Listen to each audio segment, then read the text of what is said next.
Welcome to Scars in Bloom, a panel discussion on arts, healing, and reflection.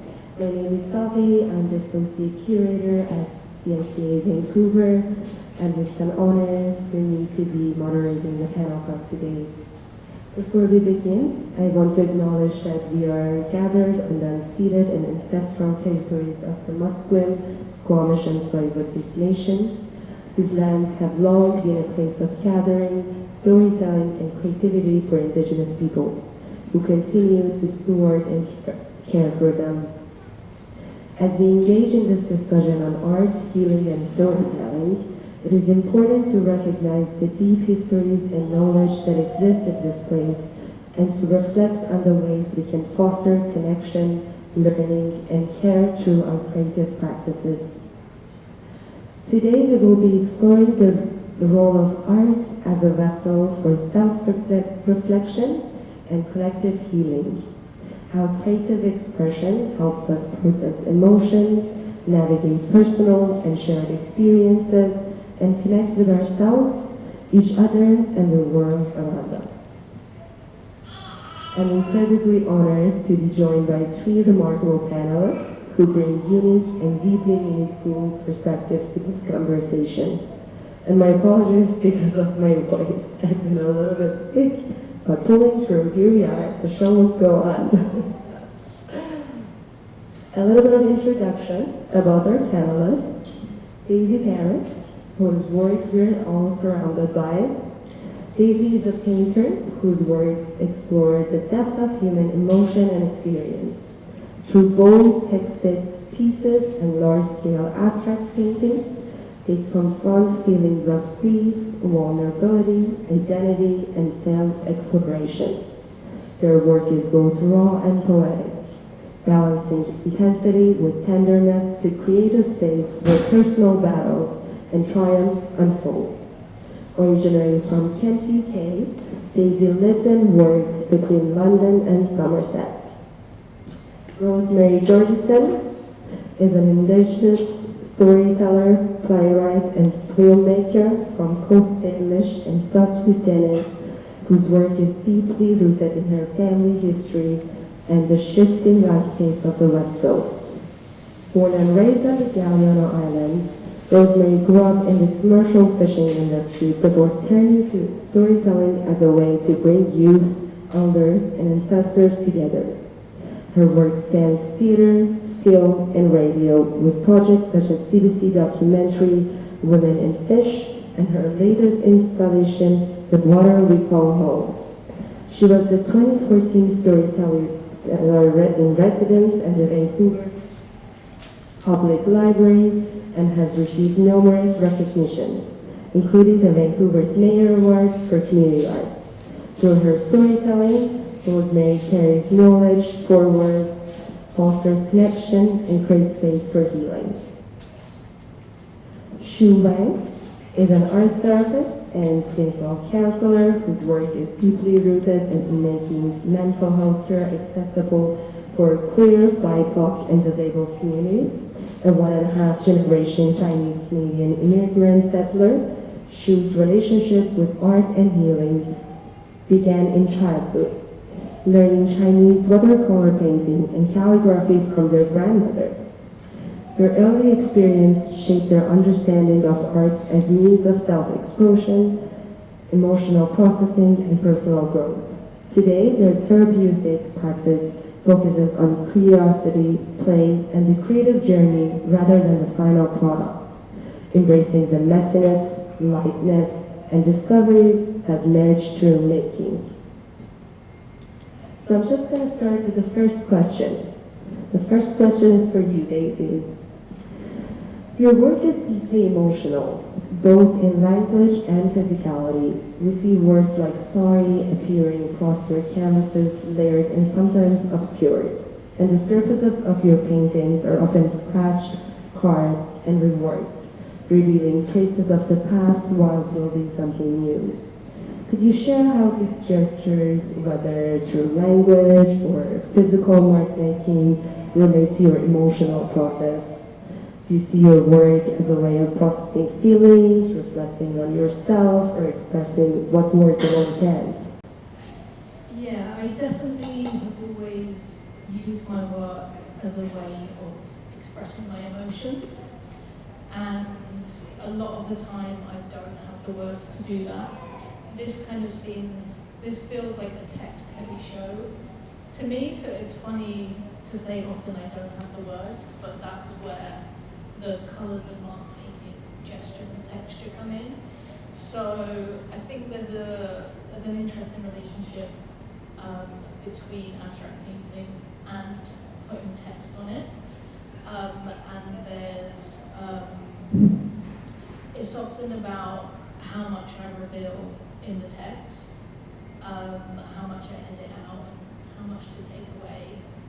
And often I let the colour and the texture take over, and I give into that with what I don't have the words. That's what I paint, you know. But yeah, so a lot of the mark making, I'm looking at this very textured painting here, and the scratching in and the carving in to the paint is quite a frustrated, anxious gesture, and I don't use it lightly, so it doesn't appear in all the paintings. So I am genuinely very frustrated with the work, or with processing my emotions when I'm using this art. It's very angsty and very frantic,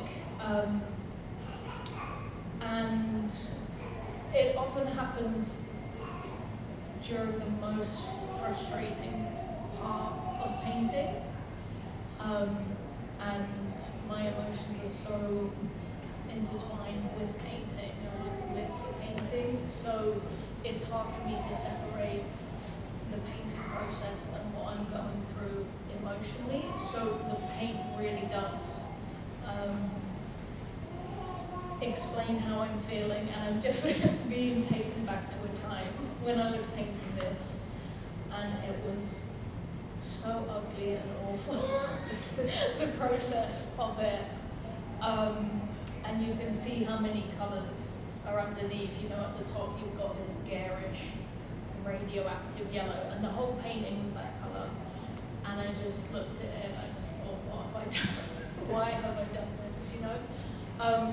So yeah, I started carving in out of frustration, and I often kind of think about the economics of paint as well, and that's where my frustration comes from as well, in wasting paint.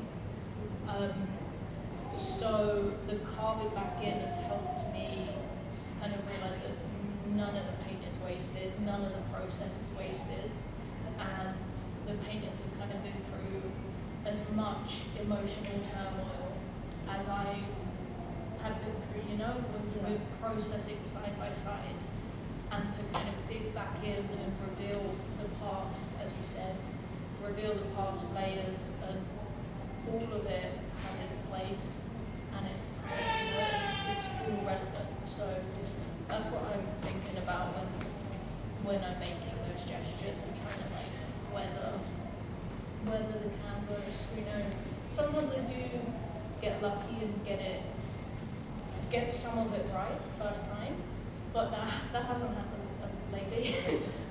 So it's really a lot of pain and a lot of emotional turmoil on there. And the words, yeah, I'm trying to balance how much I give away, you know, because I don't want to describe the painting necessarily. I want there to be room for it to be open to interpretation, or for the abstract gestures not to rely on the words, and vice versa. So the words can be seen as gestures in themselves, and they get distorted and weathered, and they go through that same emotional turmoil, being cut up and rearranged and stitched back together. Yeah, because I want it to be, I want the work to feel fleeting almost, like you can dip it in and out of the words, of the painterly gestures. And so, yeah, the writing has become a lot more playful in this show.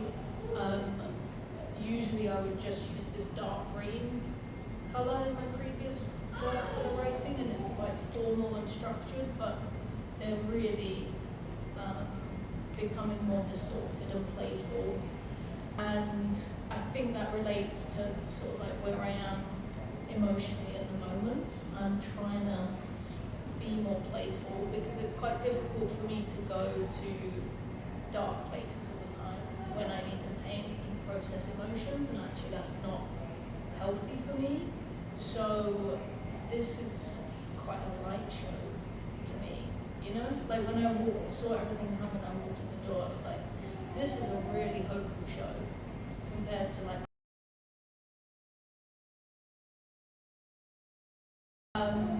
so yeah, it feels quite hopeful to me, and I think that comes across in the colours and the mark making, especially in this one behind us here. That was the last one I finished, and I had so much fun doing that. I was in a light, free place, and I think you can tell compared to maybe this one where I was frustrated and really like down on myself, you know? Absolutely. Thank you for sharing that.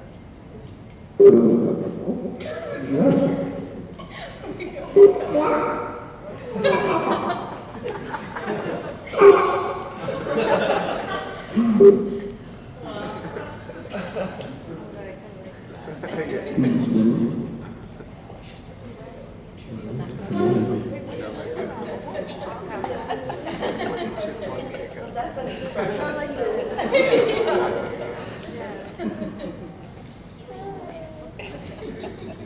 And I think yours was all the whole time. Like my job. Hello. Okay. So, all the panelists, be careful. Do not touch this button in the flip side. Probably There's like reverb. There's no reverb. It's like blah blah blah. Okay. Maybe it's here. Yeah. Checking. Checking. Better. Better. Works? Yeah. Okay. Fix it. Yeah. Okay. So, the top button we don't touch. Thank you so much for sharing that. I think it's wonderful for us to be in the space and be surrounded by the paintings and you sharing the process and how you process your emotions. That is very, very valuable. So thank you for sharing that. So the next question is also for you. So your work explores a wide range of emotions and aspects of being. Your painting confronts feelings that are often looked down, such as shame, but also highlights the beauty inherent in every being. While your works on paper delve into heavier emotions like grief, can you share more about your personal experience in using art as a means of processing emotions, self-reflection, and expression? How does this practice shape your relationship with your own feelings? How does this process shape your relationship with yourself? I think I can see it quite literally in this show because the works on paper here, the paintings behind us, and the ones upstairs are a few years old. So we've literally got a time jump on display, and looking back at them, I can kind of see how anxious and how dark they are. They're quite structured and there's obsessive repeated gestures. repeated obsessive phrases. So seeing them next to this new series of paintings that I feel like quite light and free, I can see the progress I've made emotionally and in my work. And I think, I think this work is like quite apologetic in a way, because I would always just draw these like at home, late at night when I'm anxious, or and it's like the obsessive gestures are trying to get to the core of something. And you see in some of the work upstairs, I'm asking myself, I'm asking the universe questions like, where do you go when you die? And a few years ago, that was all I could think about. And now I know I'm never going to have the answer to that. And the difference is I've made peace with someone has a question. Yeah. How long of a period with all of these pieces does this how long of a period is it from beginning to end? 4 or 5 years. Yeah. So the paintings are all new, but the works on paper are the older pieces. So I feel like now I've been able to answer some of the questions I've been asking and come to terms with and find peace with the fact I'm not going to have the answers to a lot of the questions I am asking. So I can see that I'm in a different place emotionally, and in turn that has translated into the way that I'm using paint and I'm applying paint. I see I'm more confident even in the color choices I make. Previously, I'd be scared to use some colors like this radioactive green, which is so garish and weird. And it's like I'm not second guessing those things anymore that I previously would. And my paintings a few years ago, I'd be kind of obsessed with the first gestures I put on the canvas and be really precious about that. And now I know actually all of that holds me back, So I know that it's going to take so much more time, layers of paint, and emotional turmoil to get to the core of what I'm trying to figure out and process in my life and in the world that's going on around me. So I can see the difference, and I can see my confidence in the way I use words in the work as well, whereas previously it would just kind of be in the corner of the painting as a little note or something that I would try and hide. And now I have more to say, but I'm saying it differently as well. I'm not saying it from like a place of anger or frustration. I still repeat phrases as a mantra or meditation or as a way to get to the core of things, but they're more observational and tender and from a place of love, I think, rather than resentment. And that's just freed me a bit, And then, so in terms of themes of the show and how I'm using the text, I'm thinking about the Stars in Bloom painting. I mean, that's like a repetitive list-like poem, and it covers everything from the beauty in the world and the ugliest things, and it's about, literally finding beauty in the parts of yourself that you want to hide, and it's about being resilient and that you can always bloom even from the darkest, dirtiest place, so it's about, I find that quite a hopeful piece, Yeah, wonderful. And would you say that you do feel this bloom that you're talking about through the process? Would you say this bloom happened to yourself through like the process of sharing your feelings on canvas on a or on paper, like through art? Yeah, it definitely has, because the more you confront what you're trying to get away from, the more you come to terms with it, you know? And all I do is paint and work, right? So I'm in a constant state of processing the last few years, really. And it's been hard and it's relentless, but I'm sitting here now, I can see the work I've done, and I can see the paintings bloom in turn, you know? And so, again, painting's what I live for, so it's all hand in hand, you know? The paintings are blooming, I think I'm blooming with it. And you're going with these paintings too, because Yeah, because it's all in turn, it's like, it's all very well, like, dealing with all these serious emotions and trying to process, but you also got to have fun. Like, it's just painting, you That's know? part of it. And it's like, I'm trying to not be so serious about it all. Or deal with serious things with a hint of humour or lightness. Yeah. Thank you. Thank you for sharing that with us. So before I dive into more questions, Shu, I was wondering if you can give us a brief introduction about art therapy. Many in the audience may not be familiar with what art therapy is, so it would be helpful for all of us to understand what art therapy is. I don't know what it is.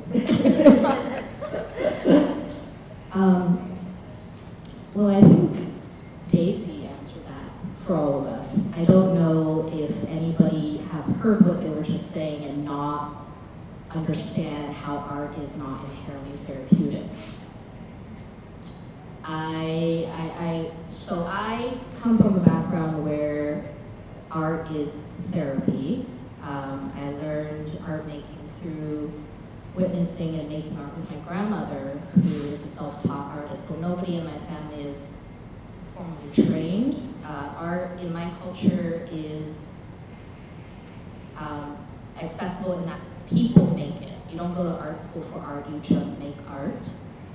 So it's weird to kind of straddle both this, professional art therapist role and, going through school to become this I guess, person in society when that's always been in me. Daisy's an art therapist because they make art and they hold space for their humanness like we all do. I guess the textbook definition is art therapy is you combine creative processes, so it could be visual, it could be theater, it could be dance, any form of expression, and you apply that to the context of psychotherapy. And we kind of have an idea of what psychotherapy is, which is related to psychology and mental health, and to the larger extent, I think, the medicalization of our human experiences through psychiatry. But for me, really, it's the process, right? The process of understanding and even just sensing into things that are nonverbal about being humans. In my work, largely, because I work with people who have really complex intersections, queer, immigrants, disabled, colonized folks, displaced folks. A lot of these things, I don't think there's language for it, so it would have to come from this process of creation and exploration and play. And it's all very emotionally intense. Not all the time, sometimes it's very playful and funny. And that is inherently therapeutic, right? When we can explore our experiences through a conduit, and language is just not big enough or rich enough to carry it all. So that's what art therapy is. Okay. So I don't know. I know what it looks like when it's happening, and I think we all do, and Daisy described it perfectly, so. Well, I think we all learned something about art therapy. So, in your experience as an art therapist, how have you seen art reshape an individual's relationship with their own healing? Would you say that sharing personal stories through art, whether visually or verbally, is an integral part of the healing process? How does the act of expressing and externalizing emotions through creative work contribute to self-reflection and growth? I love that question. Yeah, I think a very integral part of being human is to express. I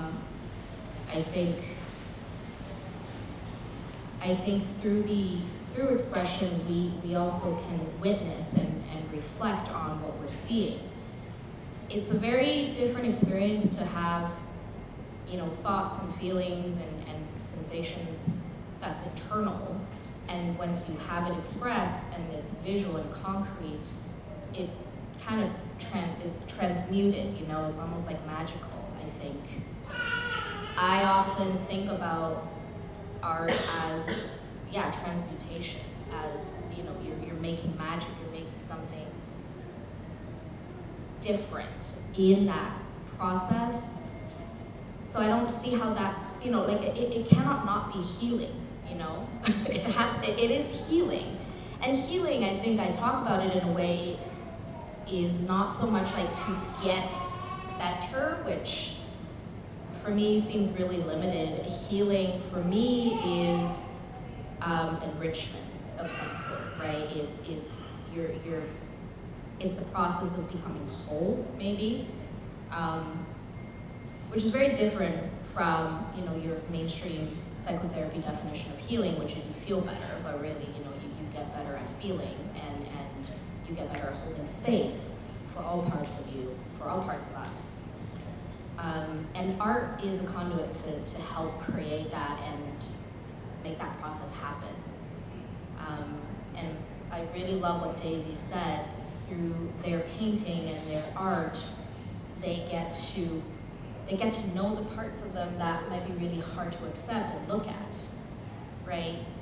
It's hard to talk about things like shame and pain, but I think through art, we can access it because it doesn't have to be so explicit. So it's healing in that it's also gentle. It's also symbolic. It's a lot easier and creates a safe distance, I think, for all of us to process something when we're not internalizing it ourselves.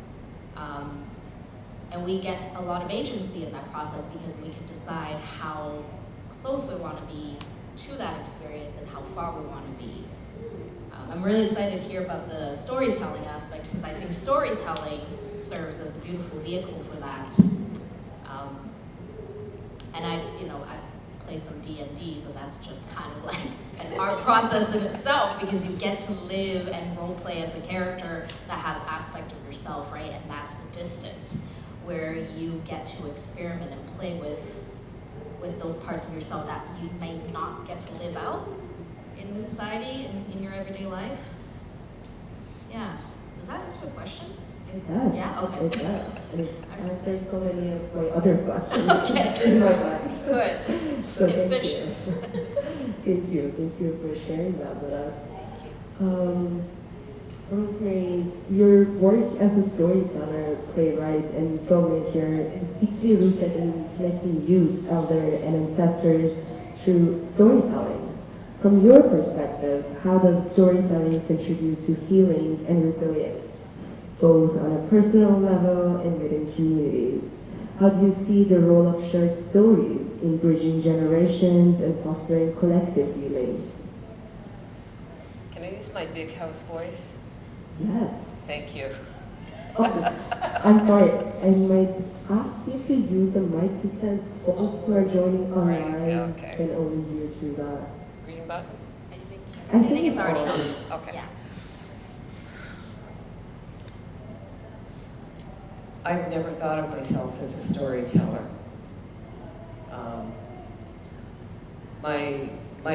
Where I come from, I was raised on the water.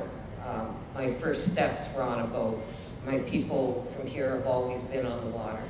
My mother is a river person. And one of the, I guess if I call myself a storyteller, it's something I learned growing up, being with my father, all of our family out on the boats. It was just our way of being. What I've learned through storytelling is that as individuals, we hold trauma and grief. It's a very singular thing that we carry. And our people believe that when you open your mouth, you share the words, they aren't yours to carry anymore. And I believe in that very strongly, because 25 years ago, I'm not the same person I was then. I was kind of going through the world's biggest hangover. And my cousin asked me to come down here and do some work with her at the Women's Center. She was doing some writing workshops down here, and something got a little out of hand one night, and they asked me to come in because she needed somebody to watch her back, otherwise she wouldn't be able to continue with the writing workshops. We had a core group when we started in the first 6 months of about 5 to 6 women. At the end of 3 years, our core group was 28, which is huge for the downtown east side. But it was the freedom that everyone had when they came into that writing space to tell their own stories in their own ways, to put it out on paper, to voice it, to draw it out. And I've seen this in just about every place I've ever worked, all across Canada, is when you give people the opportunity to share their story in their own way.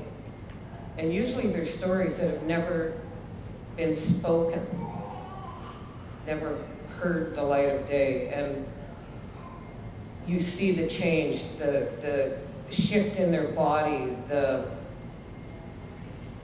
I guess it's a pride that maybe comes back, to stand up, to walk straight, to open their mouth, to speak louder. I've seen this with children, with teenagers, adults, elders, everywhere I've gone, that when you get the opportunity to share your own story in your own way, how the healing impacts them and changes their world.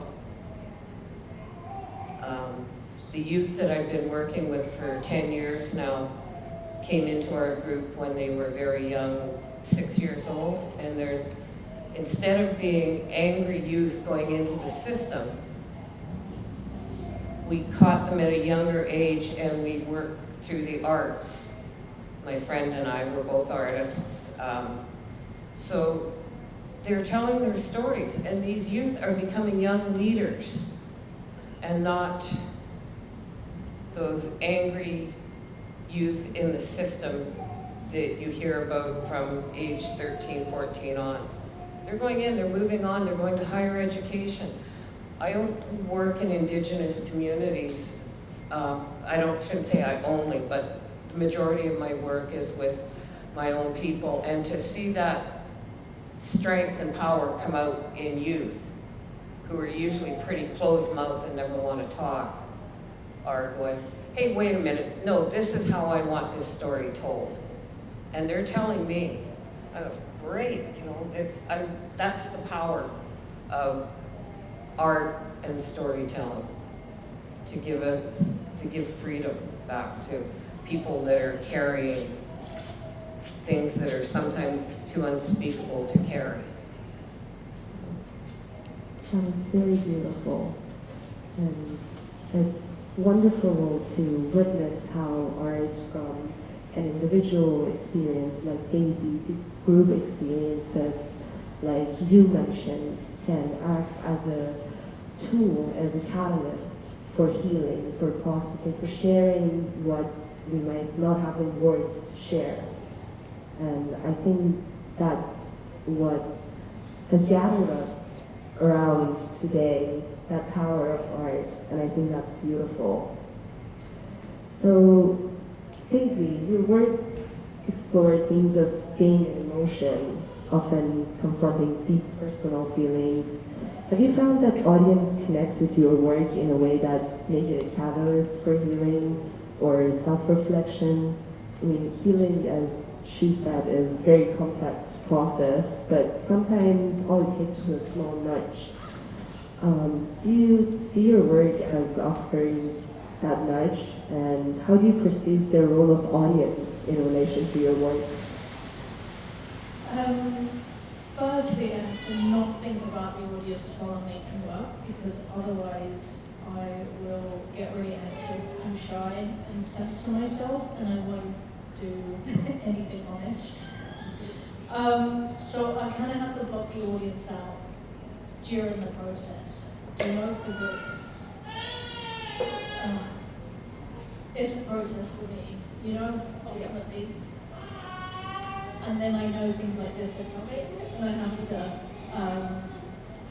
get my head back in the game, ready to speak, and get out of the studio and into reality.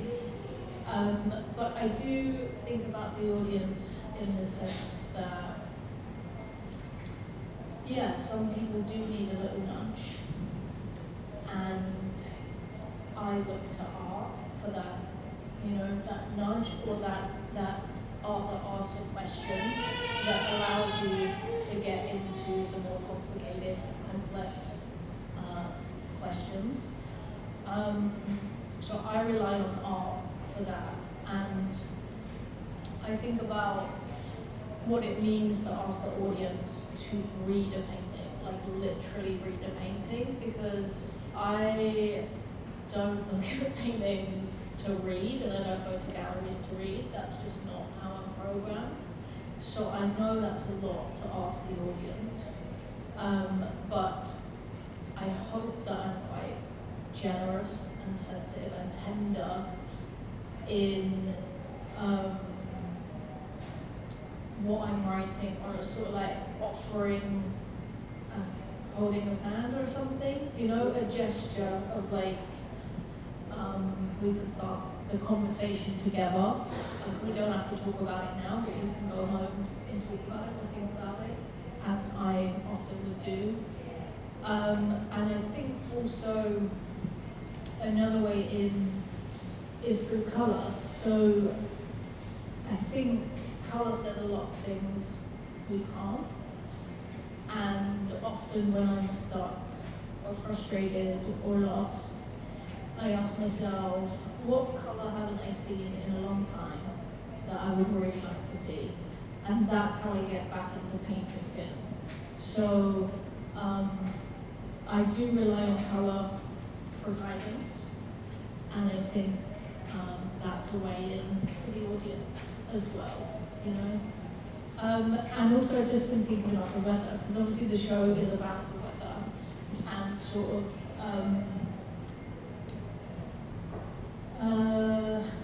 being at one with the weather, and the title has sort of two meanings. So it's like about inviting the weather into your home for breakfast, lunch and dinner, and just sitting down. I like to imagine myself sitting down and talking with the weather and then about the weather.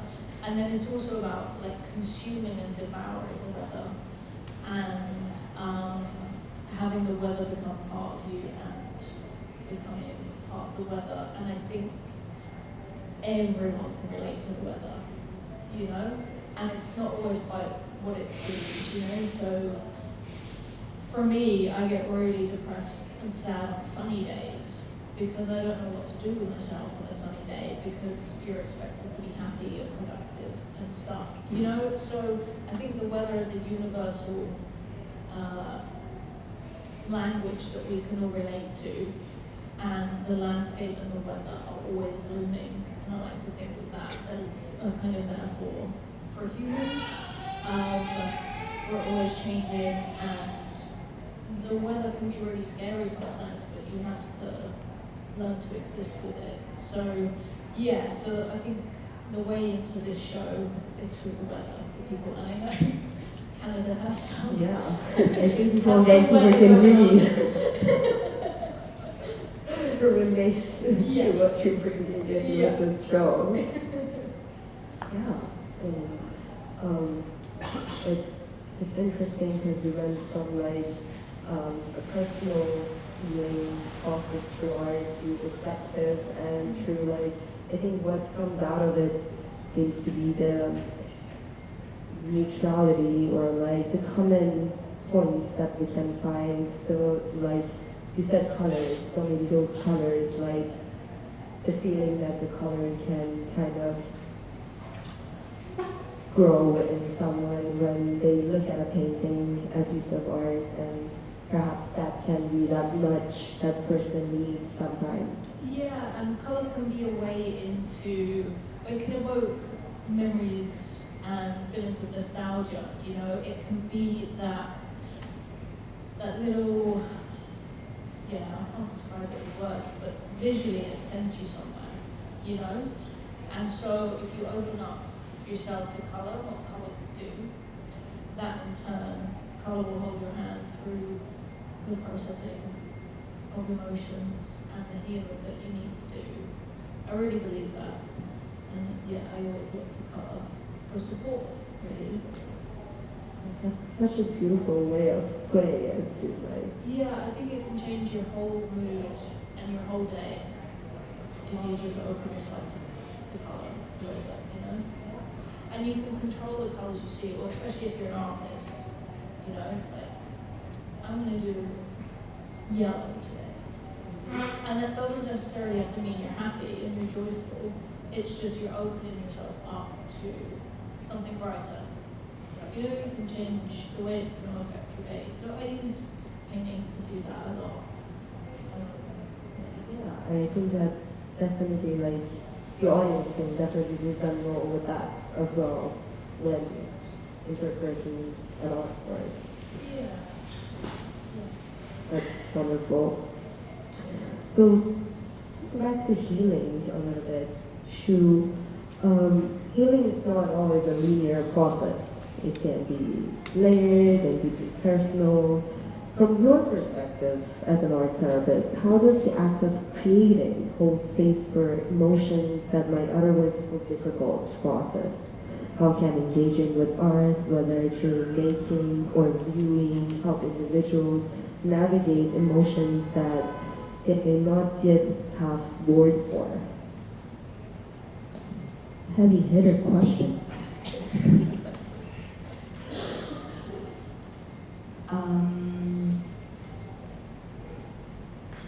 I guess what comes to my mind is, so I'll give everybody a lived experience example of witnessing someone like my grandmother who's born in, China in the 20s, and was arranged married to my grandfather who was 10 years older than her at the age of 16, and she had 3 sons, raised them all during the Cultural Revolution. For folks who don't know much about the history of China, let's just say it's an intense time for everyone.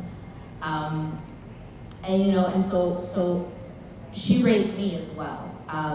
So witnessing and kind of like knowing this woman who had very little agency in her life, very little say in, not only what she wanted to actually do with her life and how she wants to spend her time, but even who she is, right? It was all determined for her under, patriarchal violence and all the other horrible stuff. And so she divorced my grandfather after all of her children had became adults. So she filed for divorce, which is unheard of, when she was in her 60s. And after she divorced him, she lived on her own and she painted every single day. And she's self-taught, so she's never done this in her life.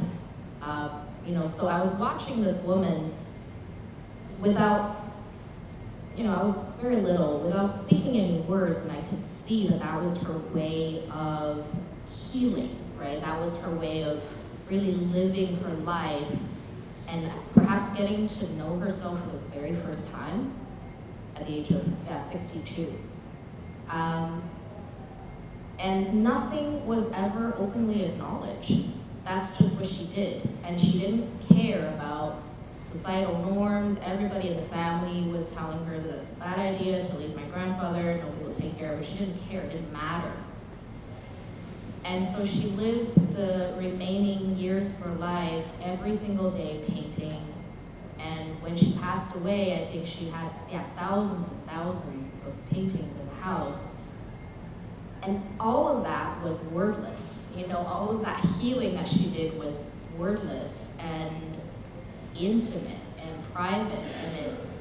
And I think if I didn't witness that, I would have had no idea, you know, that was a healing process. And looking back on that, you know, that is what healing looks like. So it kind of, you know, set the foreground for me, now that I'm a therapist and clinical counselor, whatever that means. Like that's what healing is. You know, it's not what I was taught in school, but rather what I had witnessed and learned as a child. So none of that is linear either. You know, none of that was even describable through words. So it's complex because it's complex, you know, because you hear that story,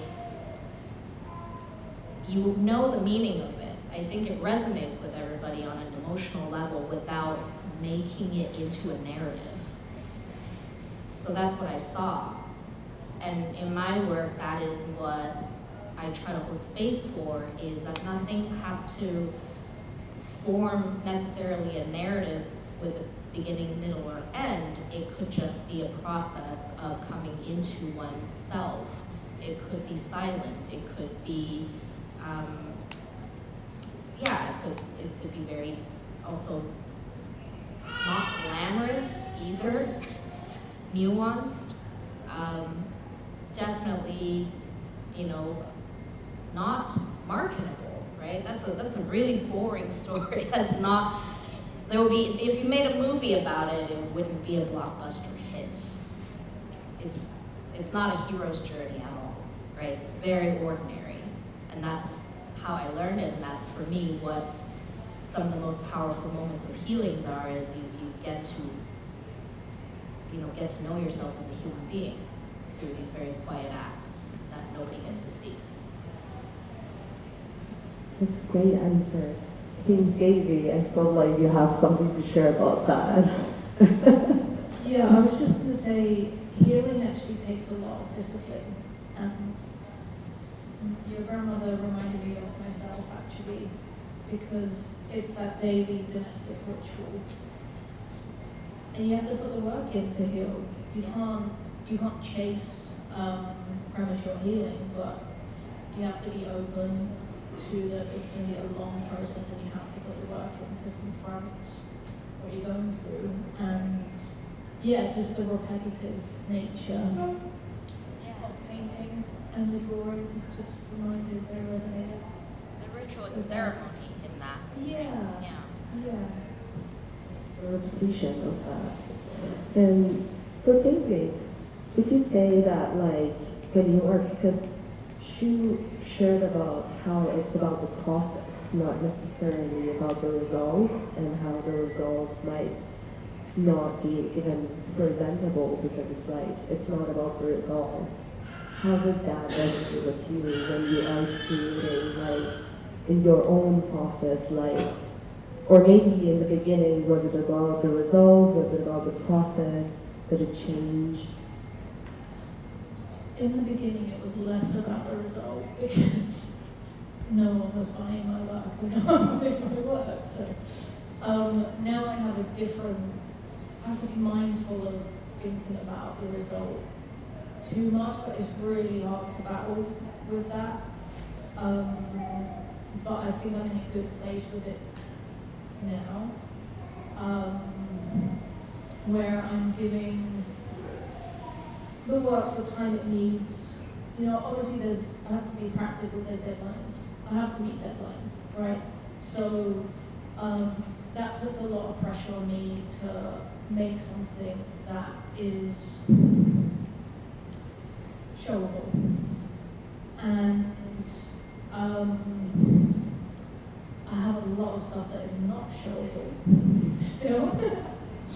And often a lot of the words are not showable. So I've got pages and pages of words that are not showable. And it's just a case I realise now that things need more time, you know? The words need more time and the paintings need more time. And the way I can kind of combat that in my scenario and with the pressure that I'm under is to work on multiple things at once and not obsess over one thing. So if one thing is not going well, I've got to try something else, you know, because I do have to be proactive and productive all the time, effectively. And that's a very privileged position to be in, but I have to like nurture myself a little bit and nurture the paintings a little bit and make sure I'm giving them time and not putting things out that aren't ready. But because I have done that in the past and because I've had to. But, you know, some of the kind of works you think are the weakest at the moment, I might need to just wait 20 years and see them again, and they're all relevant and they all have a place, you know, but it does hurt, like, putting things out when you feel like they're not ready because you have to. So, yeah, I'm battling with that, and I feel in a better place with it at the moment and just giving the right time, you know. Thank you. Yeah, so I have another question for Rosemary. Just in many Indigenous traditions, storytelling is not just about the past, but also about carrying knowledge forward and shaping the future. Stories hold wisdom, emotion, history, creating a bridge between generations. In your experience, how does storytelling help people not only remember and honor the past, but also envision and move towards healing in the future? Just about all of the work that I do, there's youth involved. We have to have them present so that they can carry the stories forward. I do some work in a project right now, Two-Eyed Seeing. And Elder Albert Marshall from the other side of Turtle Island there, he shared the name with us, and it's looking back to look forward, because you can't move forward until you know your past. And in that, knowing your past and sharing those stories, especially with our youth, there's the healing. So many of our youth don't know what they're angry about. And when we share our stories with them and we're open and honest, at least they know what their anger is about and what they're dealing with, and it moves it forward. I'm the firstborn of a residential school survivor, and there was never stories shared in our family. No one talked about it, so we didn't know. My grandfather's family was taken away. He was taken away from his family, so we have all this brokenness in our history, in our past. And this is the big focus of my work and my research. What I'm doing in a lot of my projects is putting my family back together. And the healing in that and the growth with our youth, to our kids, to carry these stories forward so they aren't lost, but they also have to know the truth. And so when we come together as family, we always make sure our little ones are there, our youth, to move them forward. That's part of our culture. That's how we learn. We're an oral culture. We share through story, and that's how everything is passed on. It's walking the walk with us, learning growing up on the boats and learning how to do that, the work, how to walk on the land, how to take care of it, how to feed ourselves and nurture ourselves from it. We always have them with us. And this is passing on our culture. They're going to be the last ones. I'm the last one of my generation that knows our stories and our past. So it's my duty to pass on these stories to, so that it's not lost and forgotten. We could live it again, we don't know. But they have to know that we've survived it already. And this is something, I said, I work all across Canada, the Northwest Territories, Nunavut, Yukon Territories. We're all doing this. Part of the arts, the storytelling, is so that our stories don't get lost, because we've lost so many of them already. And that's part of our healing. And we've always been artists. Indigenous people, that has been our way of being since the beginning. Yeah, that's wonderful. I think one similarity is this act of repeating, like how Shu shared in the story about their grandma, the act of repeating this process of painting and painting. And I would say, same for Daisy, that's what you related to. So I guess when it comes to storytelling and resharing the stories, do you find that repeating the same stories can kind of boost this healing process? My brothers and I used to get so angry at our father because he would tell us the same stories over and over and over. But he knew when to quit telling the story because he knew when we knew it. That's always been our way, and we will tell that story over and over and over to our young ones until they know it. And there's a reason for it, why they need to know that story, and it's something that probably we see. I have this friend who, we were standing in a group one day, we were doing an arts workshop somewhere up in Williams Lake, and she said, "Don't ask Rose a question because all you'll get is a story." And when you ask me a direct question, and I'll stop and think about it for a minute, there is a story to go with that question. And I will tell you that story, and I might tell you 3 or 4 times until you understand why I'm telling you that story. And this is, I learned this way from growing up on the boats. So this is how my father taught us to be safe out on the water. And I fished from the American border here all the way up to the Alaska border, and I've run my own boat up there. There was times it was a little iffy and a little bit scary in some spots, but it was the stories and the memory of what he taught us through stories that kept us safe. And this is how he's kept my brothers and I safe through that lifestyle. Because we all started fishing, commercial fishing, by the time we were 8 years old. We were working on the boats, running our own boats by the time we were 14, 15. So we had a lot to take care of and to be safe. But it was the stories and the repetitiveness of them and taking what we needed to know. I got stuck up by Namu, and I didn't have a chart of that area. But I knew what the depth sounder was, and I knew what the markers off my compass were supposed to be, so I could get into Namu. And it's a rocky little way to get in there, and you've got to go way up and cut back. But it was the stories that I'd always heard that I knew how to do that. That's wonderful. Thank you so much for sharing that. Shu, do you find that this repetition, like when it comes to art therapy, do you find that that is a big part of the process for healing for people who go and seek art therapy as well? Yeah.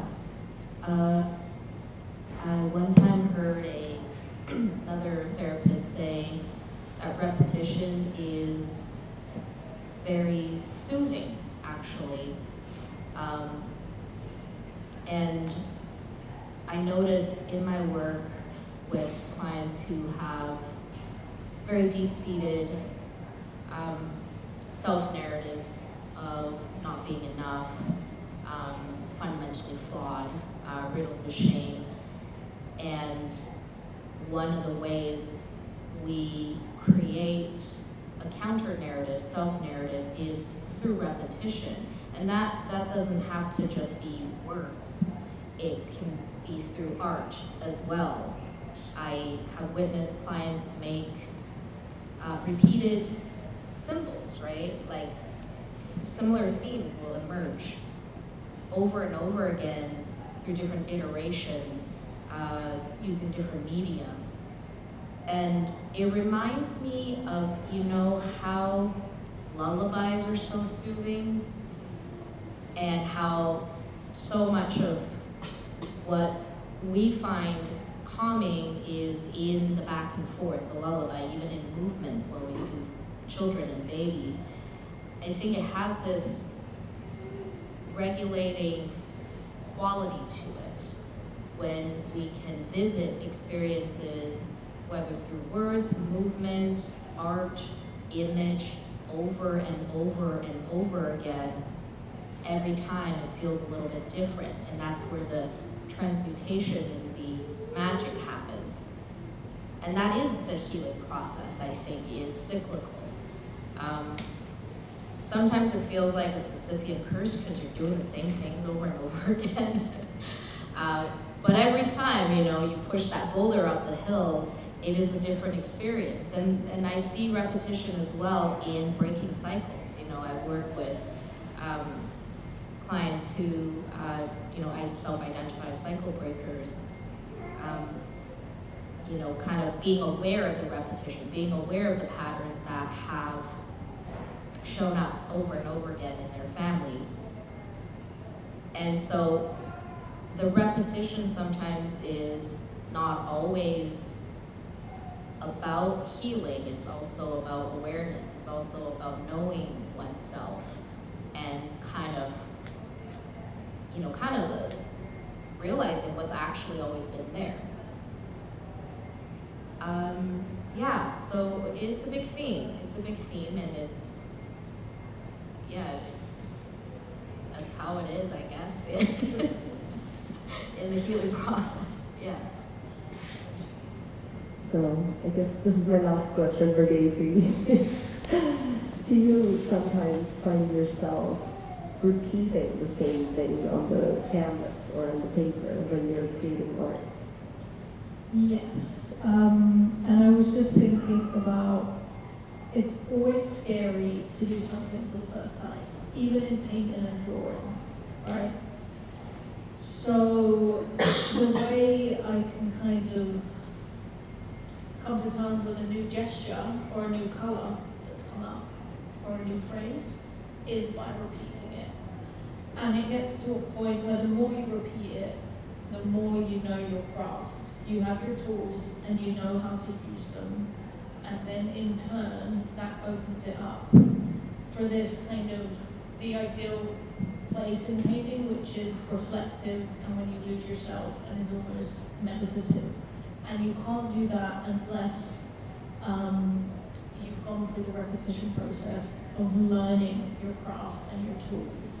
So yeah, repetition is really important for me and opens up that door to reflection and healing and you know, it takes discipline, as I said. It takes discipline in painting and it takes discipline in life to, yeah, you have to commit to the repetition. It's a daily domestic grind, but that will be rewarding eventually. Well, thank you so much. This has been wonderful. I'm just going to open a panel to the audience. If anyone has any questions, just feel free to put your hands up. I can bring the mic to you. You can talk in your own voice, whatever feels comfortable. If anyone has any questions.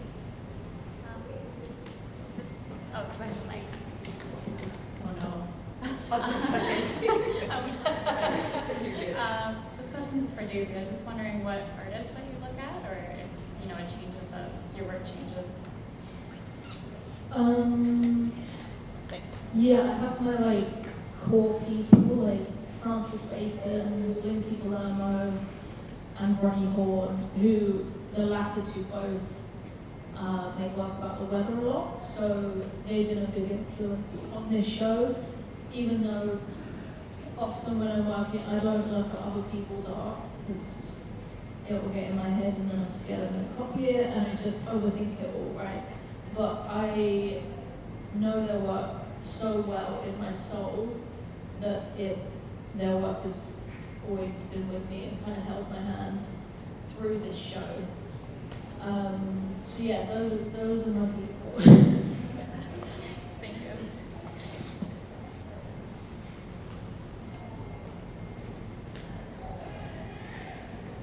Sweet. I have a question, yeah. So you mentioned that, like, about your work being ready.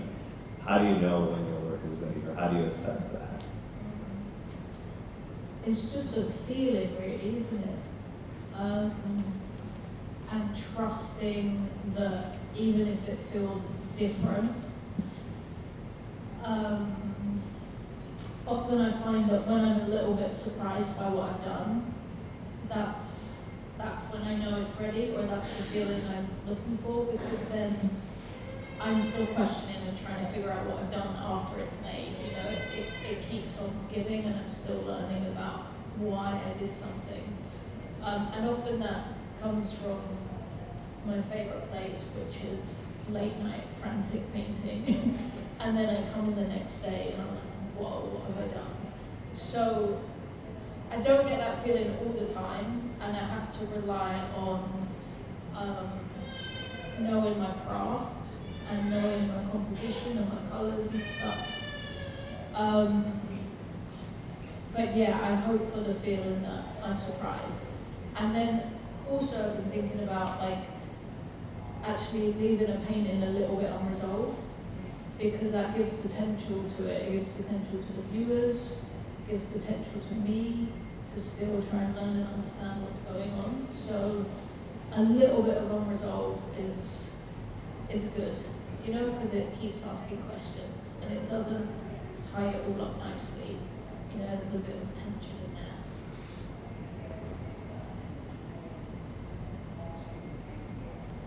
Are there any other questions?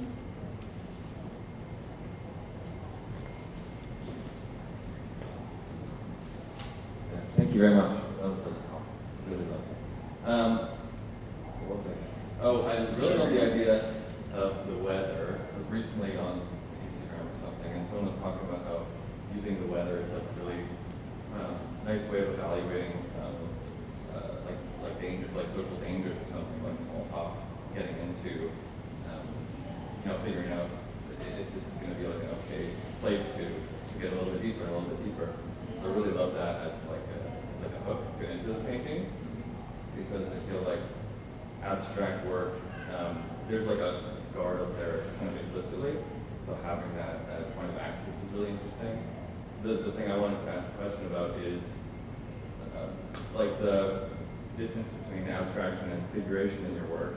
So it's often, it feels like sometimes it's just totally abstract and then the poems, but sometimes it leans into like landscape, where it starts to be really elusive of landscape.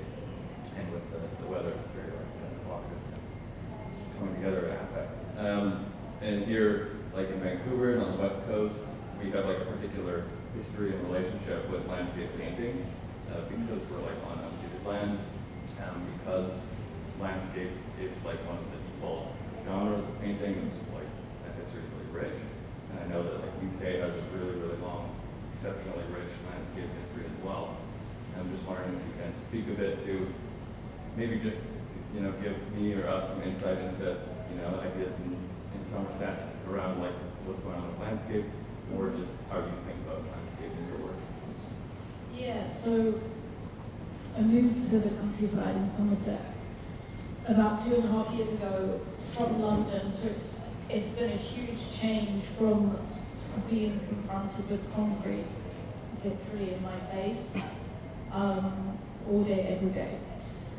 So immediately, as soon as I got to the countryside, my paintings changed. The way I was using colour and brushstroke changed, and there was a tenderness and a lightness to them, and the paintings kept growing, so I'd keep adding another panel, you know? So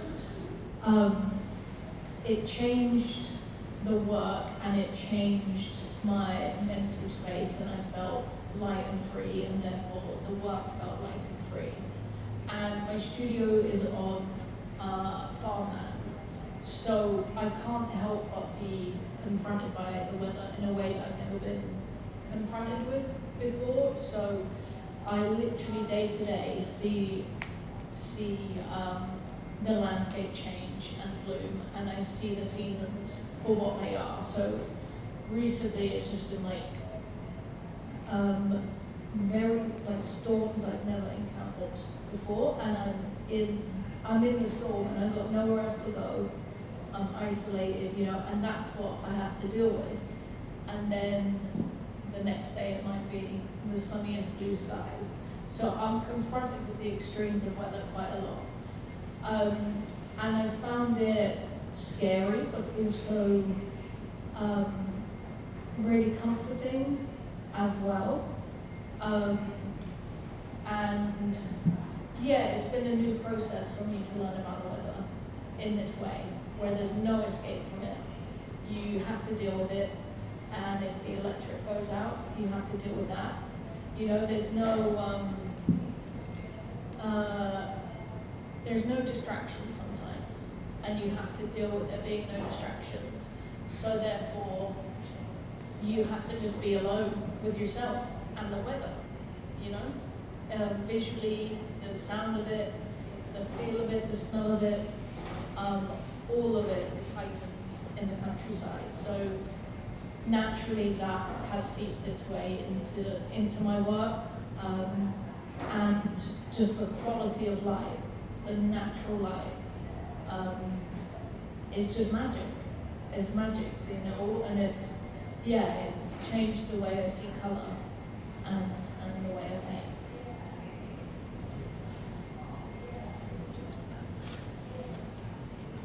Okay, are there any more questions?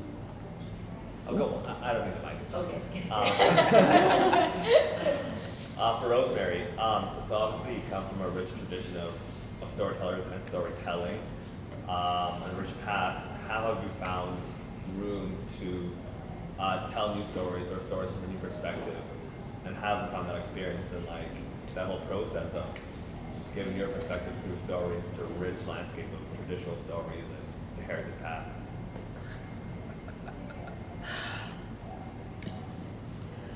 For most settings, wherever I'm sharing stories, I don't have news stories. Growing up the way that I did, every day was a news story. You know, I used to work in the bush. I used to do tree work and etc., logging. I was a truck driver, but most of my life has been spent on the water. And every day on the water is a news story, because you never know what you're going to get. You never know what the weather's going to be. It's so uncertain in so many parts of this coast. And if you don't know it, you're kind of screwed. So there's another story. I have, my stories come from time spent on the water with my father, learning that way of life, learning how to take care of ourselves, raising 3 younger brothers in that environment, and then learning it too. There's always new stories, and I can't tell a story, I can't tell anyone else's story. That's part of our protocols and our way of being. If my brothers say, hey, tell his story next time you're out telling stories. Okay, then I can share that story. They've come to a couple events where I've been telling stories, and they've been sitting up at we were at the bar on Galliano, and the Literary Fest had a storytelling event, and my brothers were sitting up at the bar, and I wasn't telling the stories they wanted, and they were quite a loud audience. Hey, tell the story about the whale shark up in Milkbank. You know? So I get a little help sometimes from indirectly. But thank you for asking that. It's always for the occasion. Yeah. Are there any more questions? No? Okay, well, thank you so much for taking the time and joining us today for this panel discussion. Thank you all the panelists. It's been wonderful conversing with you. Thank you for sharing your insights. And please take your time, look at the paintings, and hope you have a lovely weekend. Thanks.